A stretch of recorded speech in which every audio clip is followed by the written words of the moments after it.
Mr. Jones, I'm going to tell you one. Mr. Jones, I'm going to tell you. I'm not allowed to object. I'm my own counsel now. I'm allowed to object, ain't I?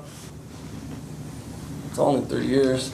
When I'm talking, you do not talk over me. Do you understand that? Because I'm going to tell you right now, it's going to end very quickly and very badly for you if you do. It's 3 years. I don't need Mr. Jones, I don't care what you want with regard to that. I'm following procedure, and this is what we're going to do. All right, everyone, today we're diving into the curious case of a self-proclaimed sovereign citizen who seems to treat the law as nothing more than a mere suggestion. This character exudes an unsettling arrogance that not only irritates but also raises eyebrows across the board. Currently, he's adding insult to injury by serving an extra 3 years for assaulting an officer, on top of the 4 years already doled out for armed robbery. His mindset and actions clearly stray from the norm, leaving us to wonder if it's a case of deep-rooted mental instability or just a blatant disregard for societal rules. Let's take a closer look at the layers of this heated courtroom drama. Could it be that his defiant behavior is fueled by a profound misunderstanding of the law, or are we witnessing the actions of someone battling serious psychological challenges? As we dissect the details of his controversial case, consider the broader implications for our justice system and personal accountability. What do you think? Is his conduct a reckless misinterpretation of freedom, or does it point to deeper issues at play? Let's unravel this perplexing scenario together and see where the conversation leads. Your Honor, my client has indicated to me that he might want to represent himself in this matter. I just wanted to bring it to the court's attention to have the court address that issue. All right, Mr. Jones, why don't you tell me what's going on? I just want to represent myself. I feel like nobody's going to fight for me like I'm going to fight for myself. I've been through voir dire, I've been through jury trials, I've done all this before. Did you go to law school? No, I did not, sir. So do you know all of the rules of evidence and the rules of criminal procedure? I don't think I really need it with this case. Yes, you do. You absolutely need them, because every time something happens, Mr. Arnold here has been a practicing trial attorney with the prosecutor's office in Hamilton County and Warren County for how long, Mr. Arnold? Well, if you add in military time, almost 46 years. 46 years. He's a skilled trial attorney. He knows the rules of evidence and he knows the rules of procedure. You can roll your eyes at me all you want. I don't really care about none of that. But here's the problem. I'm required by my canons that I hold you to the same standard that I hold Mr. Arnold, even though you have no formal training or education in the law. All right. I'm sorry? It will be all right. It won't be all right. I'm telling you, you won't. Man, it ain't no time, bro. I got 10 in, 4 left to do. I do not care at all, even a little bit. It's 3 years. It's cut and dry. What happened happened. I didn't start this. Let the jury decide. I don't care about none of that, bro. None of the stuff you talking about right now make any sense to me. Do I care about it at all, even a little bit, man? It's 3 extra years max. So what are you telling me? I'm telling you, I can represent myself. I can handle it. It's not that serious. Ms. Martin is a skilled trial attorney. That's cool. I might be a skilled trial attorney too. Sometimes you got to try stuff in life, and you never know how good you might be at that. You ever picked a jury before? I have. I've been through mass of those. I've been through at least 7 different ones of those. Some of them didn't go all the way through. People got sick and stuff like that. Had to do it all over again. You realize that if you do this, you cannot use ineffective assistance of counsel as a grounds for an appeal. It's not a basis for an appeal. You'll be representing yourself. You'll be held to the exact same standards that I hold Mr. Arnold to, and it would be a huge mistake. All right. I'm sorry. Cool. It's not cool. It's you're making a huge mistake. I mean, I made a whole bunch of them. I'm sitting in prison right now for something I ain't do, so I make a lot of mistakes. You can't live life with regret, man. You gotta do what you gotta do. It appears that this guy is prepared to accept an extra 3 years behind bars, even when there might be ways to trim that time down, because that's just his way of handling things. Already locked up for aggravated robbery, if his jury trial adds another 3-year stint, he's staring down a total of 13 years in prison. One can't help but wonder what his strategy is. He keeps touting a 3-year deal, while the math clearly spells out a much longer sentence. It's almost as if he's deliberately setting himself up to rack up time, almost treating incarceration like a twisted badge of honor. Given his behavior, there's little doubt the jury is going to find him guilty, sealing his fate even further. What do you think? Is this a calculated ploy or simply a case of self-sabotage? Let's dig deeper into this perplexing scenario and explore all the angles of his baffling approach. Well, I'm inclined to decline that request. We are here on the day of jury trial. The jury is waiting for me to bring them down. I'm inclined to allow Ms. Martin to proceed representing you. I don't want Ms. Martin representing me. I want to represent myself. I don't need somebody that's going to lay down and work with the prosecution. I'm going to do what Ms. I Martin gotta do. does not. I mean, that's cool. Your opinion is irrelevant in this matter. Your opinion is not helping her none. You work with the prosecution. You ain't here for me. You are incorrect. I do not work with the prosecution. I do not work with the defense counsel. Actually, one of my functions here is to make sure that your constitutional rights are protected, which is what I'm doing right now. Tested. I'm sorry? That will be tested. We will see about that.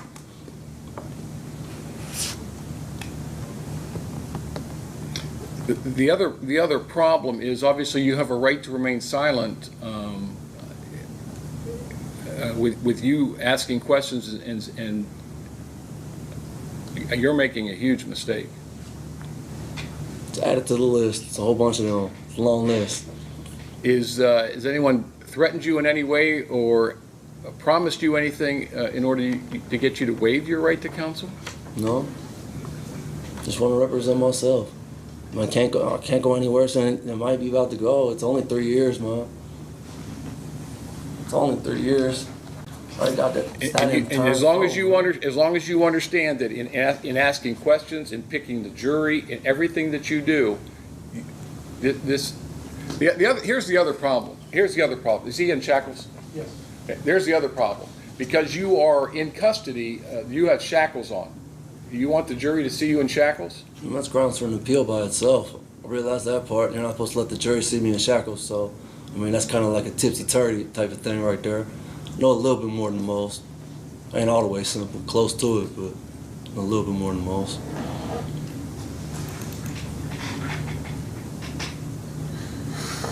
Your Honor, if you're going to entertain this, I think you need a written waiver, A, and a much more detailed, the 12th District, and I can't remember the name of the case, a few years ago, came out with a much more detailed. All right, we'll go through it. Hang on. All right, Mr. Jones, you've been handed a waiver of right to counsel. You understand that you have the absolute constitutional right to be represented by an attorney. Do you understand that? Yes, sir. You understand that you are not being charged for Ms. Martin's services, that you have the right to have an attorney appointed to you free of charge. Do you understand that? Yes, sir. And you understand the charge against you is a felony of the 3rd degree assault because of your status, the status of the alleged victim, and the location of the incident being in the Department of Corrections, that the maximum penalty is 36 months in prison. Correct. All right.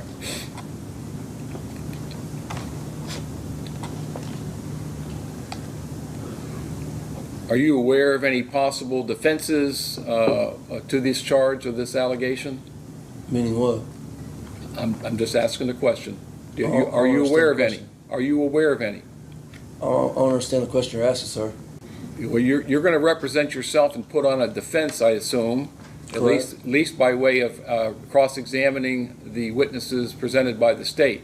Right. You understand that? Yes, sir. All right. You understand that there may be possible defenses that you could raise in your cross-examination of the state's witnesses or in presentation of witnesses on your own behalf. You understand that? Like impeaching a witness? Sir, I'm not going to explain every single thing to you. That's why I'm trying to encourage you to go with counsel here. Do you understand? Yes, sir. All right. This individual clearly fails to grasp the true cost of his actions. I can almost imagine him nonchalantly remarking, "It's only 10 years, bro, if you were facing a decade behind bars." But let's be honest, when you only have one life to live, every single year counts, and 3 years in prison is far from trivial. It's not just a number. It's a significant chunk of your life where time slips away and memories fade. What's even more disconcerting is his casual dismissal of that reality. Here we have a guy who seems completely unfazed by the consequences, acting as though spending years away from the world is no big deal. It's unsettling to think that someone could be so indifferent about the law, especially when we see people like him brazenly walking into gas stations with a weapon in hand, threatening everyone around. What could possibly justify such behavior? Is he grappling with deep-seated mental health issues, or is it just a blatant disregard for reality? In a world where every moment behind bars takes away from a lifetime of experiences, his attitude is not only baffling, it's downright dangerous. I'd love to hear your thoughts. Is his approach a sign of underlying psychological struggles, or is he simply oblivious to the weight of his choices? Let's dive back into the discussion and unpack this perplexing situation further. There may be possible mitigating circumstances. Do you understand that? Huh? Nope, I don't. You don't know what mitigating circumstances are? Again, that's another reason why you need to have 3 years, man. That's I'm sorry? 3 years. That's nothing. Let me tell you something. If when I'm talking, you do not talk over me. Do you understand that? Yes, sir. You're not going to misbehave in my courtroom. You're not going to misbehave in front of this jury, because I'm going to tell you right now, it's going to end very quickly and very badly for you if you do. It's 3 years. Well, you're the one that's elected to go with the jury trial, so you keep on saying it's only 3 years. That's fine. All right. They try to give me 2 of it anyways. Might as well go to trial. Okay. You understand, and I've told you several times now, if you represent, you will be detrimental. It will be detrimental to your case. You understand that? I don't know if I believe that. That's your opinion. It is my opinion, and I'm strongly advising you against it. But you understand that in my opinion, if you represent yourself, it will be detrimental to your case. Everybody's entitled to their opinion. Okay. But you understand what I'm telling you? Yes, sir. All right. And you understand that if you represent yourself, you're going to be held to the same standards as any other defense attorney and the same standards as I'm going to hold Mr. Arnold. You understand that? Yes, sir. Have you ever represented yourself before in any criminal prosecution? No, sir. And you wish to go forward today without the assistance of an attorney? Oh, can I get a few minutes? I use the bathroom anyways.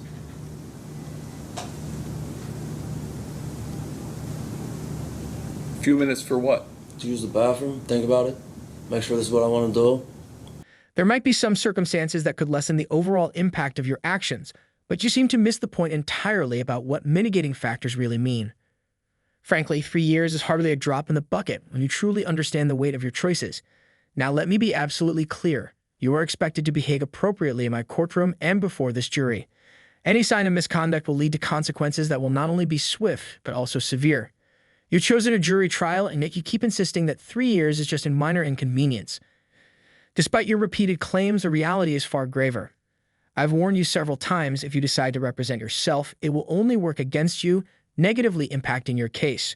While everyone is entitled to their own opinion, believe me when I say that self-representation in a matter like this is a dangerous gamble. Understand that if you insist on handling your own defense, you'll be held to the same rigorous standards as any seasoned defense attorney, and I will enforce those standards strictly. Mr. Arnold, I need you to grasp the seriousness of your situation. Have you ever managed a criminal prosecution on your own before? No. Then consider carefully before you proceed without legal counsel. Now, if you truly wish to move forward without an attorney, I am willing to give you a few minutes to reconsider. Take a moment, perhaps even a short break, to use the restroom and reflect on whether this is really the path you want to take. Use this time wisely to ensure you understand that every decision you make here has far-reaching consequences. Can I say something real quick, Your Honor? I didn't get that opportunity to use the bathroom. Your officer wouldn't allow me to come out the cuffs. I don't know how I'm supposed to.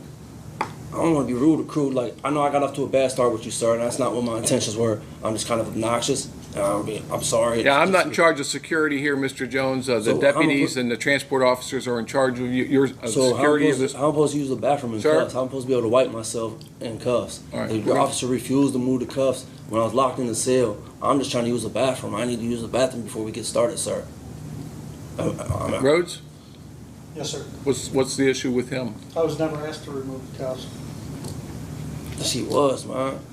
You know I had to use the bathroom. I don't know what else I'm supposed to say. I need the cuffs. All right, let's get through this, and we'll talk about your bathroom after that. All right. I advise you that you're charged with an assault of a corrections officer as an inmate at the correctional facility. Maximum penalty, as we've said, is 36 months in prison. After closing arguments, I will give the jury the instructions of law. Now, the issues that present themselves with regard to you representing yourself, obviously, is a logistics issue. Since you are incarcerated, the shackles on your legs will remain. The court is going to make a finding, and again, if you want to have a hearing on this, Mr. Arnold. Your Honor, I just asked the court to take note that he's previously been convicted of assault on a corrections officer and is an inmate incarcerated for offenses of violence. So I'm gonna make a finding that you pose a security risk to this courtroom, so the shackles on your legs are gonna remain there. Now, I'm going to accommodate you in that both the state and you will do your opening, your voir dire, your opening, the questioning of witnesses, and your closing arguments from counsel table. Now, you can stand up at that table without your legs being seen, because there's for the record, there's a skirt, or the bench itself in front of you hides your feet. No one can see your legs. You understand that? Yes, sir. All right. So I've already told you that in the court's opinion, representing yourself is probably going to hurt your case, right? You understand, and I've said to you already that the state of Ohio is represented by a competent, experienced trial attorney, and that you will be held to the same standard as Mr. Arnold. You understand that? Yes, sir. All right. The rules of evidence and rules of procedure, even if you don't know them, will apply to you. Do you understand that? Yes, sir. I cannot assist you at all during the course of the trial. Yes, sir. You want to again understand that this is not a license for you to abuse the dignity of this court. Yes, sir. There will be no appeal for ineffective assistance of counsel. Okay. Yes, sir. Again, how old are you? 38. How far did you go in school? Dropped out. So are you able to read and write? This whole act feels too scripted, like he pulled it straight out of a rehearsed play. He was dead set on representing himself, only to suddenly claim he needs time to reconsider. Honestly, it comes off more as a stalling tactic than genuine reflection. Think about it. This is the same guy who robbed a gas station and ended up with a 10-year sentence that he dismisses an extra 3 years as if it were nothing. What's really going on in his head? Is he merely buying time, or is he actually rethinking his strategy? If I were the judge, I'd suspect he's trying to engineer a way out, perhaps even plotting to bolt from the courthouse. The red flags are waving high. His sudden flip in attitude raises serious doubts about his sincerity. Is he playing for time, or is there a hint of real concern behind his change of heart? Let's dive back in and unpack this tangled situation together. Are you on any type of medications or drugs? No, sir. Do you have any prior experience in representing yourself? Not representing myself. I've always had good dialogue with my attorneys. Okay. Do you have any prior experience, your prior experience in the legal system? Just being charged with stuff. Okay. You don't have any formal training in the law? No, sir. And you have no mental deficiency or conditions that would interfere with you understanding what's going on here today? Not that I'm aware of. Debatable, though. Now tell me once again, is it your intentions, is it your desire that you want to proceed in this trial representing yourself? I'm pretty sure. No, you got to be certain. I mean, Why don't we do this, Mr. Jones? Let's allow Ms. Martin to represent you, and if something happens and you can change your mind later. It's easier to go that way than to go the other way. You can't have it both ways. What's that? I use the bathroom, please. I really gotta go, sir. I just need to use the bathroom. I'd be a lot more focused and stuff. I really gotta use the bathroom. All right, Rhodes, take him to the bathroom. I'm not going to go over this with you again. That's You have this fine. one last opportunity. I understand, sir. All right. Take him, let's go off the record.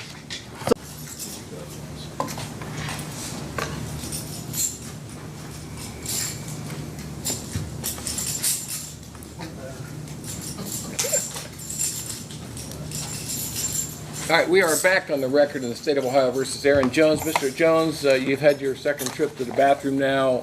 I take it everything went better? Yes, sir. All right, now, you have in front of you a form called waiver of counsel. I've gone over with you all of the elements of granting that waiver. Do you still wish to proceed as your own counsel? I need to get some I need real counsel. I talked to my family. They was talking about hiring a lawyer. I thought it was a little more cut and dry. I had a little more confidence in Ms. Martin in that. And just at this point in time, I'd rather just wait on my family to get a lawyer for me. But that's not going to happen. This case is proceeding to trial today. Well, I'll represent myself then. You want Mrs. Martin No, to... I don't want her near me, around me, or nothing. She can. All right, sign the form in front of you. What's the date? Today's the 18th.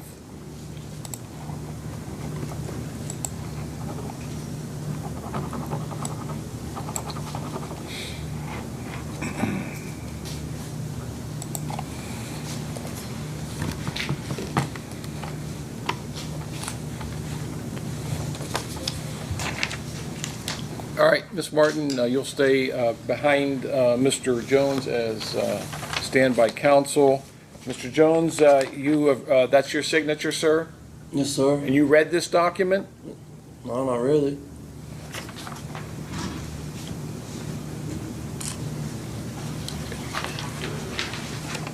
Why is Miss Martin here? Because I'm making her a standby counsel in case there's an issue. She'll be in the back of the courtroom. I don't need no Mr. help. Jones, I don't care what you want with regard to that. I'm following procedure, and this is what we're going to do. Read the form, please. The whole reason, Mr. Jones, read. Of representing myself was because I didn't trust the lady. That was the Okay, whole purpose of she's that. not. But she's still here and attached to my case. That's the She's whole removing purpose of herself. removing her was for that. Was for me to be able to represent myself. You will be. Sign the form. This Read form it. was already signed. You All already right, seen my read. signature. You already I'm asked sorry, I me my misspoke. signature. You see my signature was on that shit. You already seen it was there. What are you talking about? I don't lie. I fully expected him to flat out refuse even the basics of reading or writing. This guy's behavior is nothing short of baffling, like he's determined to play the fool in front of everyone. Yet here we are, left wondering, do any of you feel even a hint of sympathy for him? Maybe a rough childhood warped his sense of judgment, but that's no free pass to act out in a courtroom. Regardless of his past, there's simply no excuse for behaving like this when you're facing a judge. He's not your average sovereign citizen either. He goes well beyond that, exhibiting a rudeness that's among the worst we've seen on this channel. Standing before a judge and confronting a 3-year sentence should be a wake-up call, not a game to toy with. And let's be honest, if he picks up another charge in prison, he might just be looking at an extra 5 years on top of everything. This situation feels like a tangled mess of self-sabotage and misplaced bravado.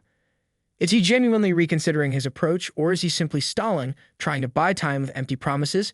I can't help but wonder if there's a deeper story behind this reckless behavior, or if he's just determined to dig his own grave. What do you think? Should we cut him some slack, or is this guy just too far gone? Let's dive back in and unpack this perplexing case together. Mr. Jones, read the form. You Bro, said you I already didn't read signed it. it, man. It's cool. Go ahead. Read the form. Are you able to read and write? Sometimes. Depends on how many pictures are on. You done? I ain't read it. I get already the form. signed it. We already went over it. It's cool. All right, the court will make a finding then, sir, that you've made a knowing, intelligent, and voluntary waiver of your right to counsel, and the court will accept that. Ms. Martin will stay in the courtroom as standby counsel. Other than that, are we ready to... Ms. Martin is standing by counsel. Mr. Jones, I'm going to tell you one... Mr. Jones, I'm going to tell you I'm not allowed to object. I'm my own counsel now. I'm allowed objecting, ain't I? Then you say the word objection. I did. I said I object. What are you objecting to? I'm objecting to Ms. Martin standing by as counsel. I'm representing myself. I'm objecting to having her here. I don't trust her. So that's the whole reason of me releasing her was to represent myself, because I didn't feel confident with her abilities, nor did I feel confident enough with her not working with the prosecution in order to help lay down and obtain a conviction. My removing of her wasn't based on... Stop. Your objection is overruled. Ms. Martin will stay in the courtroom as acting counsel. Standby counsel, sorry. All right, are we ready to bring the jury down? Yes, Your Honor. All right, bring them down. I seriously can't wrap my head around how this guy can casually jabber to a judge like he's completely indifferent, like he doesn't give a damn. It's almost comical. Here's a scrawny little white guy putting on a tough act, as if his swagger would somehow intimidate the courtroom. Spoiler alert, neither the judge nor the rest of us are buying his act. Honestly, it seems like he might already have a boyfriend waiting for him behind bars, which could explain why he's so unbothered by the prospect of another 3 years. It's as if he's made prison a part of his identity, treating each additional sentence like just another day on the schedule.